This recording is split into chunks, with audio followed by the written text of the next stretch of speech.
FIA का जाली वीज़े बनाने वाली फैक्ट्री पर छापा, मुल्जिमान गिरफ्तार। वफाकी तहकीकाती इदारे गुजरांवाला जोन ने इंसानी स्मगलिंग के खिलाफ बड़ी कामयाबी हासिल करते हुए जाली वीज़े बनाने वाली फैक्ट्री पर छापा मारा और 2 मुल्जिमान को गिरफ्तार कर लिया।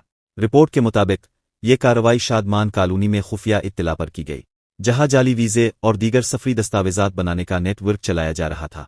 गिरफ्तार मुल्जिमान की शनाख्त ज़िया रहमान और एजाज अहमद के नाम से हुई है, जो मुल्क के मुख्तलिफ इलाकों में एजेंट्स के जरिए शहरियों को जाली वीज़े फराहम करते थे। तर्जुमान FIA के मुताबिक मुल्जिमान जाली पासपोर्ट, वीज़ा स्टिकर्स और दीगर सफरी दस्तावेजात की तैयारी और फरोख्त में मुलव्वस थे। उनके कब्जे से बड़ी तादाद में जाली वीज़ा स्टिकर्स बरामद किए गए, जिनमें यूरोप के 96, चीन के 18, बरतानिया के 41, अमरीका के 12 और दीगर ममालिक जैसे ब्राज़ील, इंडोनेशिया, तुर्की, सर्बिया, यूनान, स्वीडन, माल्टा, क्रोएशिया, स्पेन, पुर्तगाल और UAE के जाली वीज़ा स्टिकर्स शामिल हैं।